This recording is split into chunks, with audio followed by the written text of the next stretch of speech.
Lorsque l'on pense à Bilbao, on pense indéniablement au musée Guggenheim qui a mis la ville en lumière au niveau international. Il y a aussi la scène d'ouverture du James Bond, Le Monde ne suffit pas, qui a été tournée.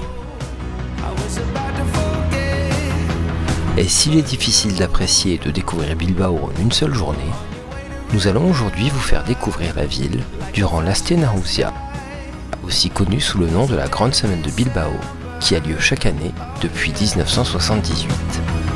Cette grande semaine ne dure pas 7 jours, mais 9 jours, et démarre chaque année le samedi qui suit le 15 août. Après 9 jours de fête non-stop, l'Aste Nagusia se termine le dimanche avec la mise au bûcher de Maria Ria sur la place du théâtre Arriaga. La visite de la ville se fera donc sous le signe des festivités, et pas n'importe lesquelles, puisqu'il s'agit de l'une des fêtes les plus populaires de la ville.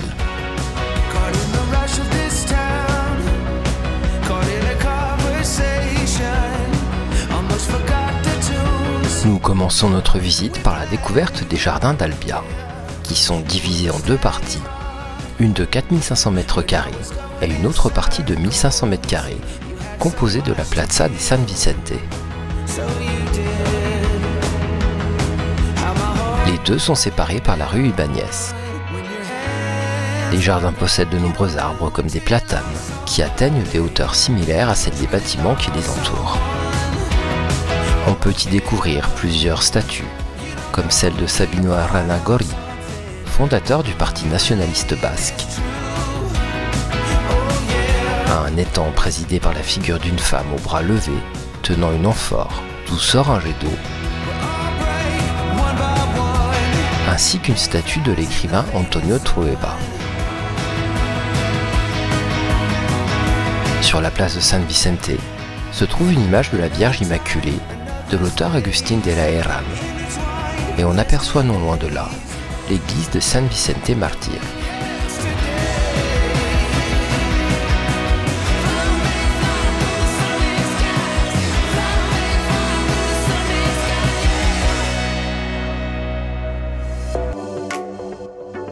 Festivité oblige.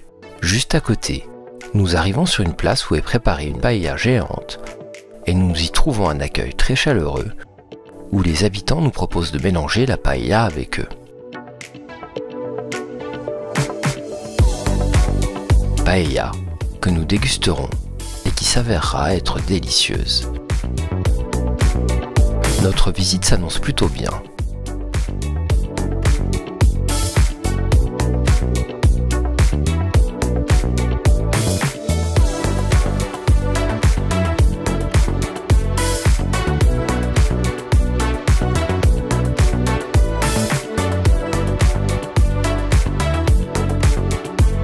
Après cette petite pause paella, nous découvrons le Zubizurri, qui signifie le pont blanc en basque. C'est une passerelle suspendue au-dessus du fleuve Nervión, qui se trouve tout près du fameux musée Guggenheim. Il a été dessiné par l'architecte Santiago Calatrava, architecte que nous avions déjà mentionné lors de notre visite à Valence, film que nous vous recommandons de découvrir si vous ne l'avez pas encore vu. La passerelle a été ouverte au public en 1997 et elle est un clin d'œil à l'avant-gardisme et à l'originalité du Guggenheim situé non loin de là. Nous poursuivons notre visite sur les quais. Ici encore, de nombreux stands sont installés et on y découvre des anciens articles de presse parlant des inondations qui ont eu lieu en 1983 et qui avaient obligé la ville à suspendre cette grande semaine de fête.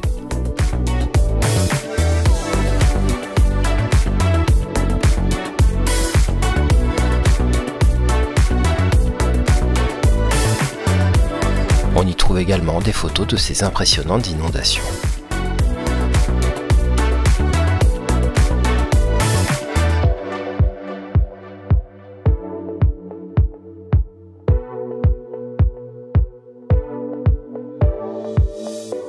On y découvre aussi la fameuse Maria Ria, devant laquelle les habitants de la ville font la queue pour se prendre en photo avec elle.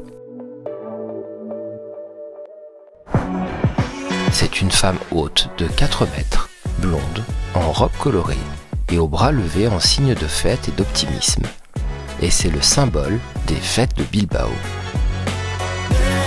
Sa créatrice est la peintre Marie Puri, et elle s'est inspirée de Marie, la dame d'Enboto, pour créer l'icône des fêtes de la capitale biscayenne, qui porterait le nom de maîtresse de la fête.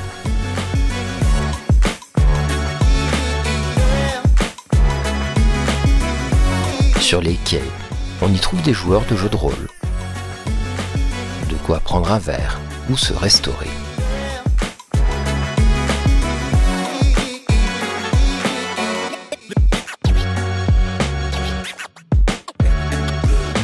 Nous arrivons maintenant sur la Plaza Arriaga, où se trouve le théâtre de la ville, dans un très beau bâtiment, inspiré de l'Opéra de Paris.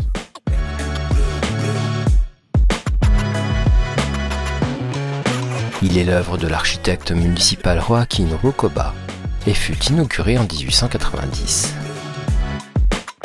En 1902, il a reçu le nom d'Arriaga en hommage au musicien de Bilbao, Juan Crisóstomo Arriaga, connu comme le Mozart espagnol.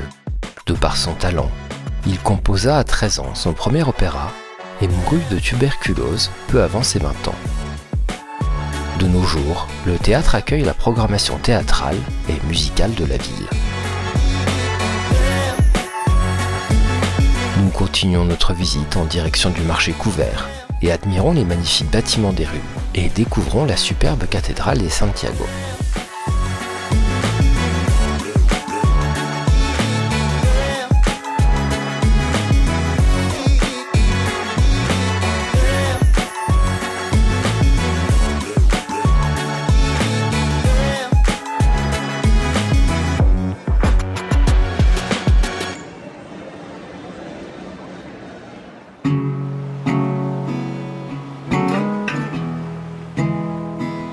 La vieille ville est composée de grands bâtiments en pierre, traversés par des rues étroites, réservées aux piétons, qui sont à leur tour reliés par des ruelles encore plus étroites.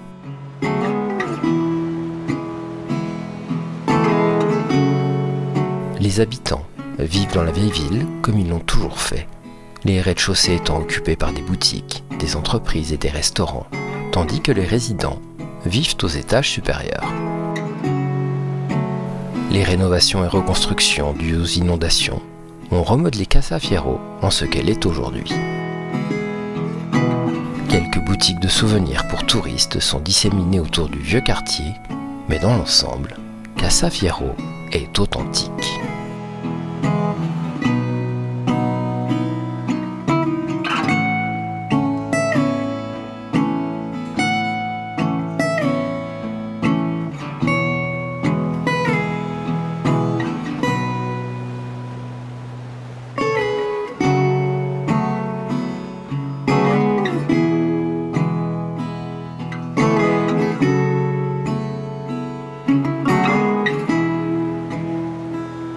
Le marché couvert de la Ribera a été construit en 1929 et il est, avec ses quelques 10 000 m², le plus grand d'Europe.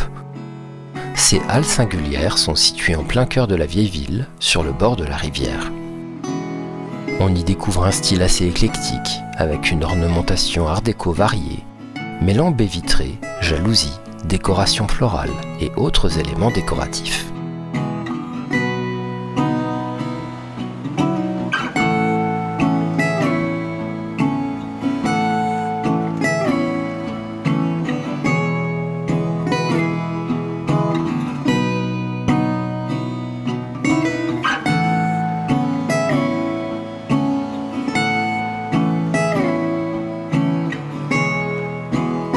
Mais l'endroit ne se distingue pas seulement par sa situation et son architecture, c'est aussi un lieu idéal pour y déguster quelques petites douceurs locales.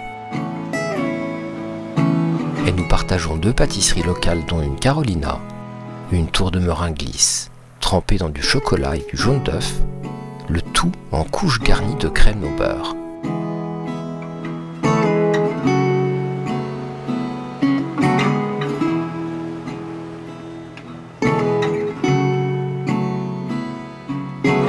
Tout simplement délicieux.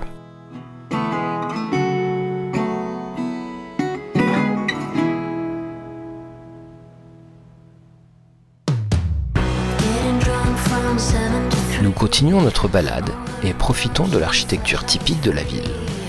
Depuis la terrasse du marché, on admire les immeubles aux façades colorées, au bord de la rivière.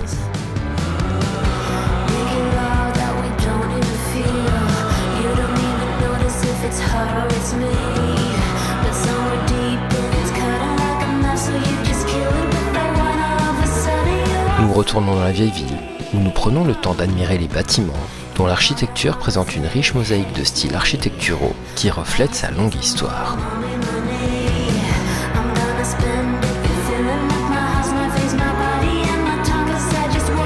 On y observe des styles renaissance et baroque, mais aussi néoclassiques et modernistes.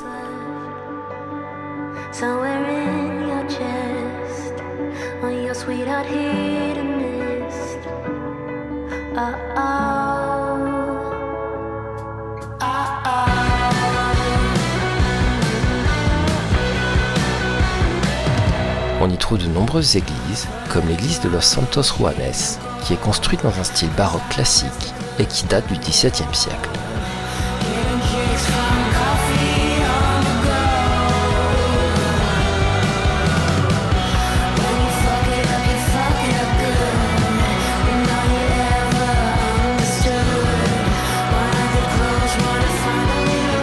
Un peu plus loin, se trouve la place des Miguel Unamuno, qui porte le nom d'un célèbre écrivain et philosophe basque. En son centre, on y trouve une superbe fontaine.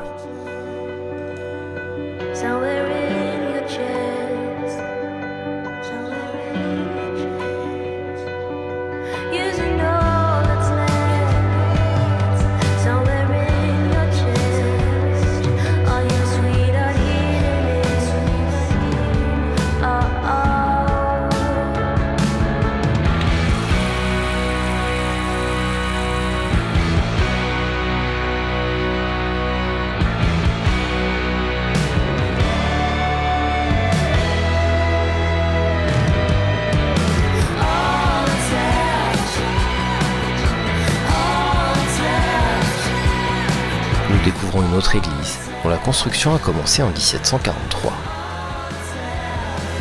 Conçue dans un style baroque modeste, son plan de sol est octogonal.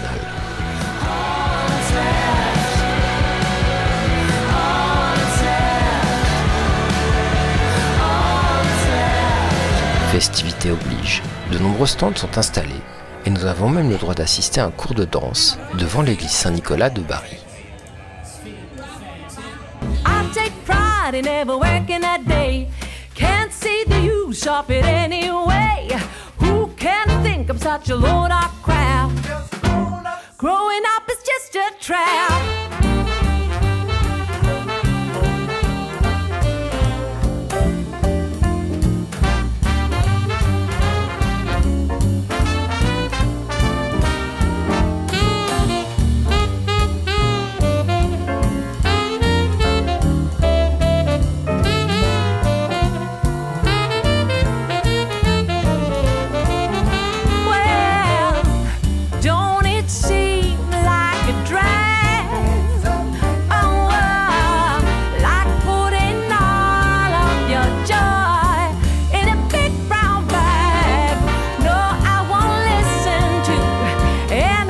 Entouré de collines, le parc Etxebarria offre une magnifique vue panoramique de Bilbao.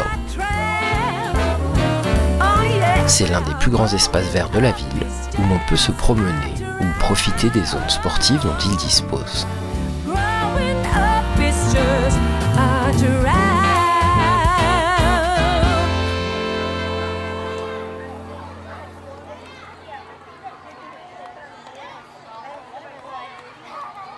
Nous redescendons par les escaliers et arrivons sur la Plaza Nueva où nous avons la chance d'assister à un spectacle de danse traditionnelle basque.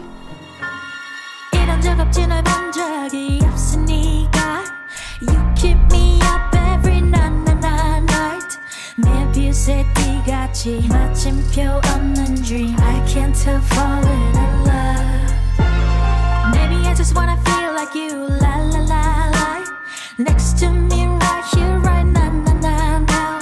밝아오는 아침이 약속할 만큼 난 너를 더 알고 싶어.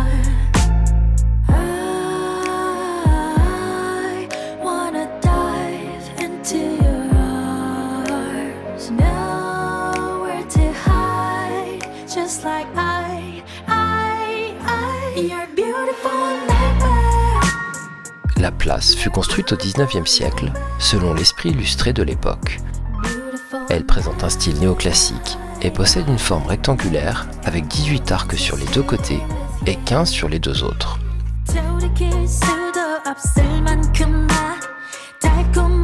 Sa création fut le résultat du travail de 3 architectes, Silvestre Pérez, Antonio Echevarria et Avelino Goicoechea. Elle fut construite en pierre de taille de grès doré. Elle dispose de 5 entrées, dont 4 appartenant au projet initial. La 5e fut réalisée plus tard et est actuellement l'accès principal. La construction des logements qui entourent la place correspond à un langage fonctionnel, sans aucune référence décorative. La Plaza Nueva possédait un jardin qui disparut après des travaux. De nos jours, 4 arbres massifs embellissent les 4 coins de la place.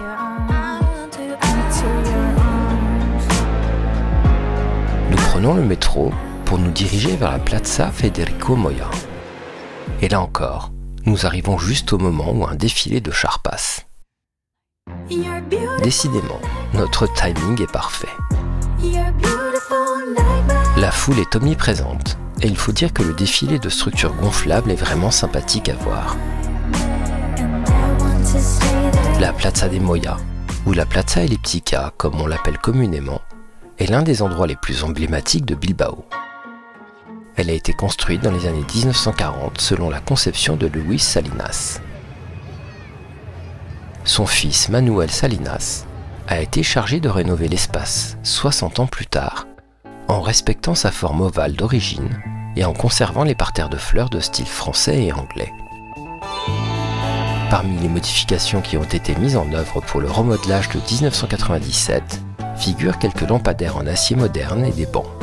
De plus, pour le plus grand plaisir des résidents, sa fontaine emblématique originale a été restaurée.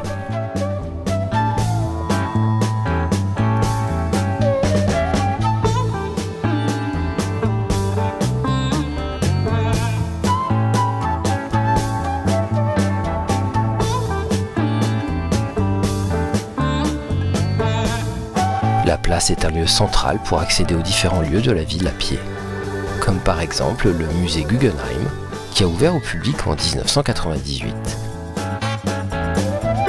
C'est l'attraction majeure à visiter à Bilbao. Impossible de ne pas aller visiter ce monument d'architecture et ce haut lieu de l'art pictural. Sa silhouette est le fruit d'un assemblage singulier de pierre, de verre et de titane. Le musée devint rapidement un des bâtiments contemporains les plus connus et appréciés au monde, ce qui a énormément fait pour le renouveau et la notoriété de la ville. Pour les amoureux de l'art contemporain et de l'art moderne, vous pourrez retrouver des œuvres comme le fameux Puppy de Jeff Koons, des pièces de Richard Serra et bien d'autres encore. À l'arrière du bâtiment, on y découvre la fameuse œuvre Maman, araignée géante de Louise Bourgeois,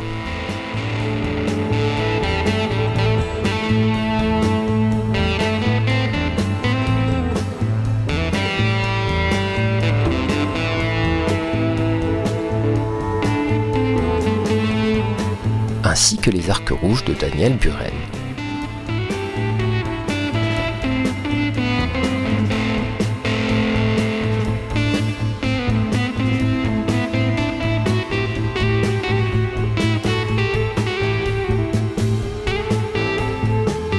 La journée se termine et il est temps de prendre la direction du parquet des Doña Casilda Iturrizar avant que la nuit ne tombe.